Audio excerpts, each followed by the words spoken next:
सारी चीजें हम खोलते जा रहे हैं, ऐसे ऐसे हम खोलते जा रहे हैं। स्कूल, मैंने स्कूल के बारे में भी यही कहा कि स्कूल शुरू कब होंगे? स्कूल नहीं करेंगे, लेकिन एजुकेशन शुरू करेंगे, वो चाहे ऑनलाइन हो या कुछ भी हो, ई लर्निंग हो। तो इस विषय पर भी हम काम कर रहे हैं। जो बात मुझे दिखाई दे रही है एनवायरमेंट की, एक जो बात रहेगी वो भी मैं बता देता हूँ। हमने तो एक लेटर दे दिया है जावड़ेकर जी को। वैसे तो आदित्य ने 2-4 दिन पहले ही प्रधानमंत्री जी को लेटर दिया है एजुकेशन के बारे में, और उसमें आदित्य ने लिखा है कि ये जो एजुकेशन एकेडमिक ईयर है, जैसे फाइनेंशियल ईयर वो आगे बढ़ा है, तो एकेडमिक ईयर भी क्या हम जनवरी से शुरू कर सकते हैं? क्योंकि आज तक देश की अगर बात करें तो हर राज्य की स्थिति अलग अलग है। कुछ राज्य नसीब वाले हैं और वो नसीब वाले ही रहे कि जहाँ उनके यहाँ इसका ये संक्रमण कम हुआ होगा, अच्छी बात है। लेकिन आज के दिन हमारे यहाँ तो वैसे नहीं है। हमारे यहाँ बहुत ही केयरफुली हमें आगे जाने की आवश्यकता है, और इसीलिए आदित्य ने कहा कि एकेडमिक ईयर हम आगे करेंगे, जनवरी से शुरू करेंगे।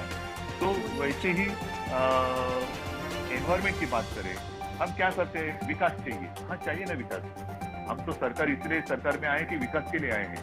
कुछ लॉकडाउन, परमानेंट लॉकडाउन करने के लिए हम नहीं आए हैं, हम तो विकास के लिए आए हैं। और आप सभी को याद होगा, लगभग हमारा सेशन तो उसी दरमियान चलता रहता है। मार्च महीने में हमारा महाराष्ट्र का सेशन चल रहा था। बजट हमने पेश किया और 2-4 दिन में हमें सेशन समाप्त करना पड़ा, क्योंकि हमारे यहाँ कोरोना शुरू हो गया। सबसे घर में बैठे, वर्क फ्रॉम होम, और ऐसी मुलाकातें होती रही। तो विकास के लिए हम तो सरकार में आए हैं, लेकिन विकास का मतलब ये नहीं कि जहाँ चाहे हम हमारी मर्जी कुछ भी करें। जंगल है तोड़ दो और वहां से कुछ भी करो, नहीं। और इसीलिए खास कर हमारे विदर्भ से जाने वाला रेलवे का एक रूट है अकोला खांडवा, वो मध्य प्रदेश से जाता है।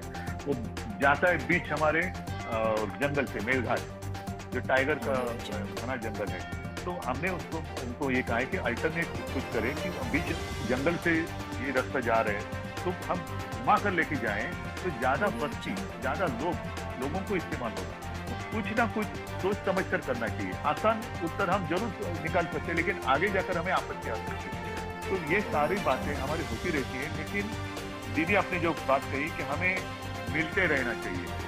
जब भी कोई आपत्ति आती है तो हम भागम भाग करके इकट्ठा आते हैं। क्यों आपत्ति की जरूरत है? क्या हमें इकट्ठा रहने के लिए?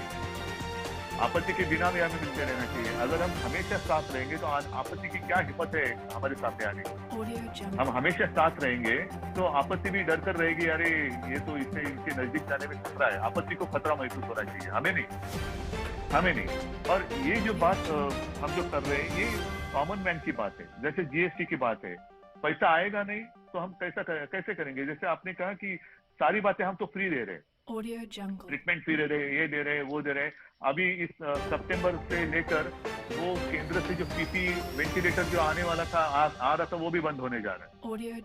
वो भी बंद होने जा रहा है। वो मुद्दा भी मैंने पिछले प्रधानमंत्री जी के सामने कॉन्फ्रेंस पे मैंने उठाया था।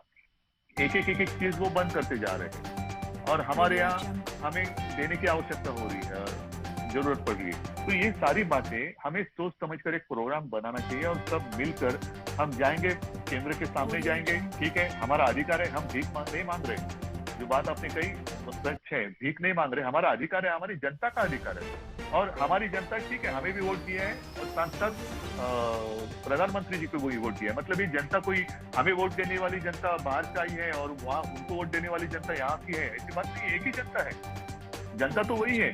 लेकिन हम करे तो पाप और वो करे तो पुण्य, ये नहीं हो सकता, ये नहीं होना चाहिए।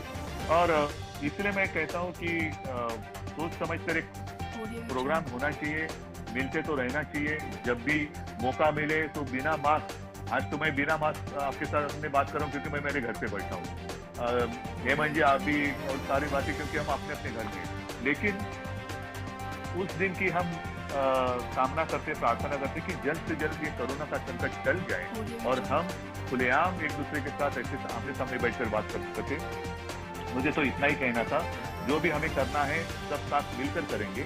जनता की आवाज है, वो कोई दबा सकता नहीं, और दबाने की अगर कोई कोशिश करे तो हमारा कर्तव्य बनता है कि वो आवाज और ऊंचा करे। तो सोनिया जी, आपको मैं अभी धन्यवाद दे रहा हूँ, आपने मुझे जल्दी बात करने के लिए इजाजत दी। और मैं सबसे क्षमा चाहता हूँ, थोड़ा मेरी कैबिनेट अभी शुरू हो जाएगी, तो इसलिए मैं इजाज़त लेना चाहता हूँ। इजाज़त रहेगी आप सबकी, तो कैबिनेट के लिए मैं जाऊँगा और सबको मेरी शुभकामनाएँ। साथ हैं और साथ में रहेंगे, साथ में लड़ेंगे।